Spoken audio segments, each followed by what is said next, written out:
One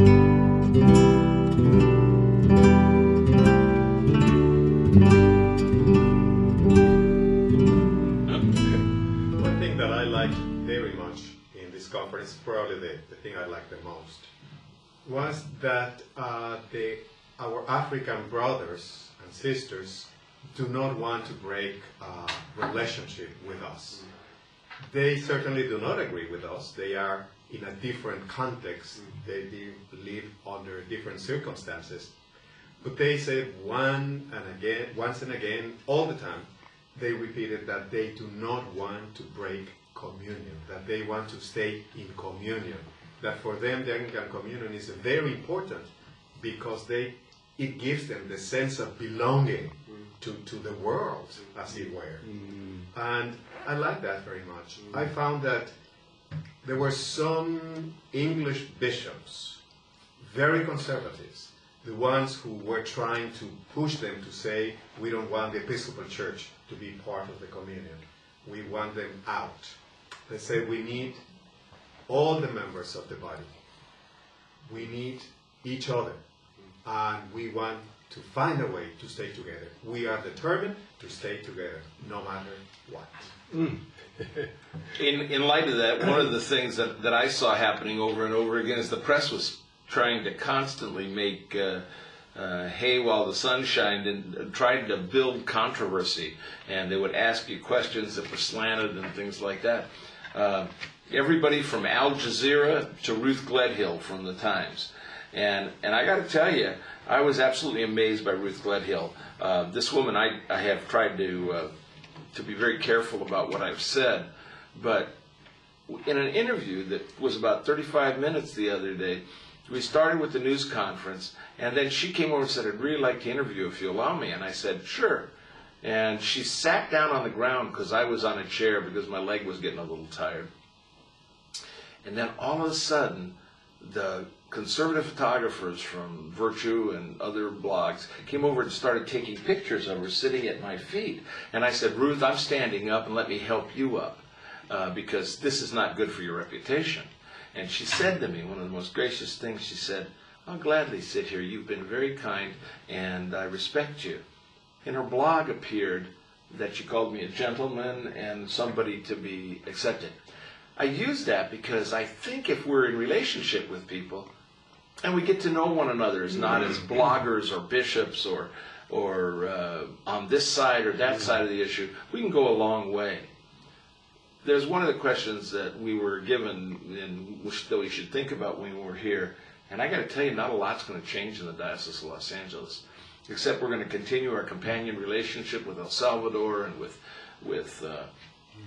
Jerusalem, and the work we're doing in Kenya and northern Uganda. There was actually bishops here from Kenya and northern Uganda, and we're going to continue building on a relationship that Bishop Talton, from Rwanda as well. yeah, and from Rwanda too, and we're going to continue building on the relationship that Bishop Talton and Bishop Borsch started with Ghana before, and I have tried to repent and redeem. What I was repenting of is taking one of their clergy. And you'll know who you are when you watch this. And the fact of life is, we'll continue those relationships. And amazing things will happen. We can celebrate. And even in Belize, where we have a wonderful relationship going on between a parish in Belize, between several parishes in Belize and our parish in Hermosa Beach, the bishop there has asked if we can formalize that relationship. Which is a big thing, especially since his primate doesn't exactly like the Episcopal Church.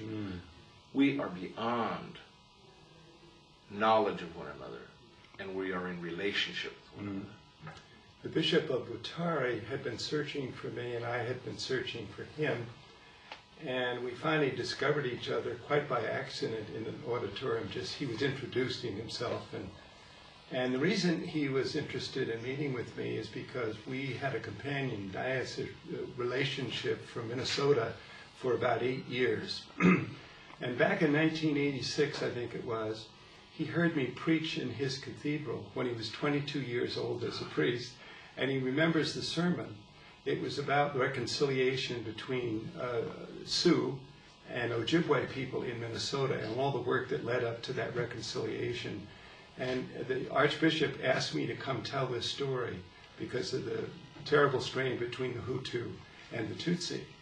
And so I got up to tell the story, and it ended in the pulpit with me taking out of a plastic bag my mitre that I received as a token of reconciliation between the two tribes in Minnesota, with a great feathered ado there. And as soon as I put it on, a great hush, everybody stopped breathing almost. And when I went out, everybody moved away from the center aisle. And when I got outside, nobody came near me. The Archbishop stood next to me. He said, "It's time for you to take your bonnet off, if that's what you call it." I said, "Why is that?" He said, "Well, see what happened. They know you were in a tribal situation. They knew that was tribal.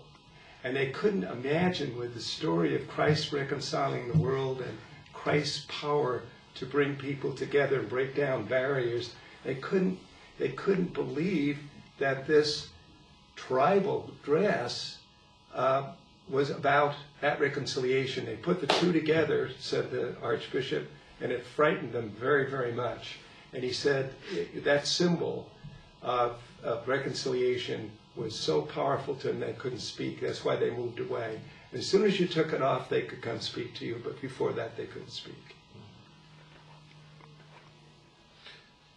One of the funniest things that happened to me, and you'll appreciate this, one of our Brazilian brothers was in our Indaba group, and on the first day when we broke up into small groups, first thing he did is he pulled out a mata cup.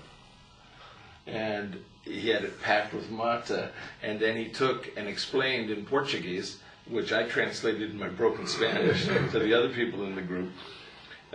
He explained that the gold tip would keep it from passing anything, but this was almost like smoking a peace pipe in the Native Americans' place. So what he did is he had this thermos of hot water, and he poured it into the mata cup, and he took a long drink. He handed it to the other Brazilian that was there. He took a long drink. The Englishman that was there says, "Do I have to?" And he handed it to me, and I took the long drink. And I said to the Englishman, I said, "You have to take a drink." And he says, "Do I have to drink it all?"